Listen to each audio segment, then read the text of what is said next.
আসসালামু আলাইকুম। বাংলার কিচেন ঘর থেকে আপনাদের সবাইকে স্বাগতম। আমি আজকে আপনাদের মাঝে নিয়ে হাজির হলাম কিভাবে আপনারা মিষ্টি কুমড়া শাক দিয়ে গুঁড়া মাছ রান্না করবেন। তাহলে চলুন আমরা দেখে নিই। আমার ভিডিওটি যদি ভালো লেগে থাকে তাহলে অবশ্যই আমার চ্যানেলটিকে সাবস্ক্রাইব করবেন এবং একটি লাইক ও শেয়ার করে দেবেন। আর যদি আপনাদের কোনো মতামত থাকে তাহলে অবশ্যই আমাকে কমেন্টে জানাবেন। তাহলে চলুন আমরা দেখে নিই। আমি এখানে 6টা মিষ্টি কুমড়া পাতা নিয়েছি এবং গুঁড়া মাছ নিয়েছি। তারপর আমি পেঁয়াজ কুচি দিয়ে দিলাম। এখানে 4টা পেঁয়াজ দিয়েছি আমি।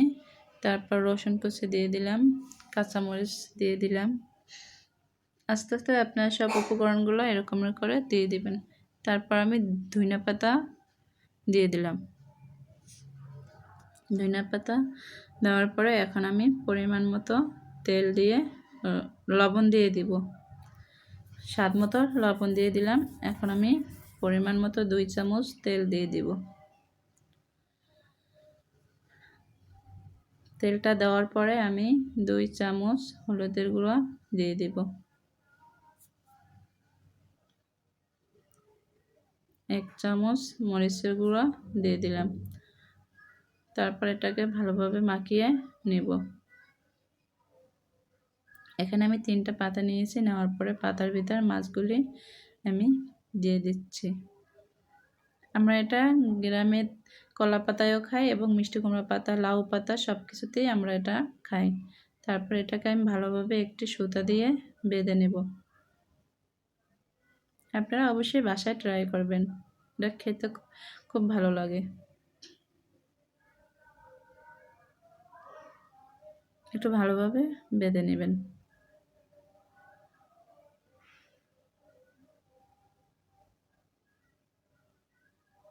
আমার বাঁধা হয় নাই, তাই আবার সুন্দর করে মুড়িয়ে এটাকে বেঁধে নেব।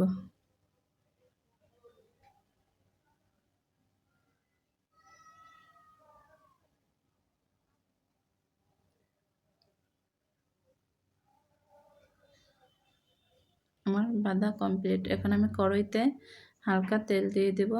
দেওয়ার পরে এই মাছগুলি এবং পাতাগুলি সুন্দরভাবে দিয়ে দেবো। এই যে দিয়ে দিলাম। এখন আমি একটা ঢাকনা দিয়ে ঢেকে ভালোভাবে চুলার জালটা কমিয়ে দিয়ে এটাকে রান্না করব।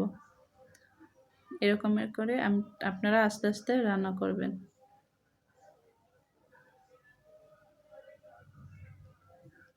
অবশ্যই আপনারা বাসায় এটা ট্রাই করবেন।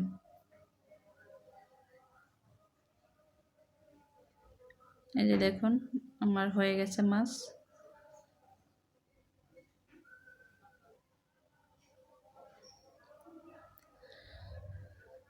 এখন আমি প্লেটে উঠিয়ে নেব।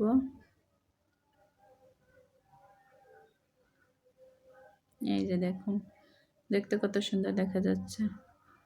এটা খেতেও দারুণ। অবশ্যই আপনারা বাসায় ট্রাই করবেন এরকমের। এটা কলা পাতায়ও খাওয়া যায় এবং আপনারা মিষ্টি কুমড়া শাক, তারপর লাউ শাক দিয়েও খাওয়া যায়। অবশ্যই ট্রাই করবেন। আমার সঙ্গে থাকার জন্য আপনাদের অসংখ্য ধন্যবাদ। যদি আমার এই ভিডিওটি আপনাদের অবশ্যই ভালো লেগে থাকে তাহলে আমার চ্যানেলটি সাবস্ক্রাইব করবেন এবং সবার কাছে শেয়ার করে দেবেন।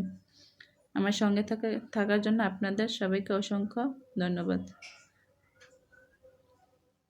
আসসালামু আলাইকুম।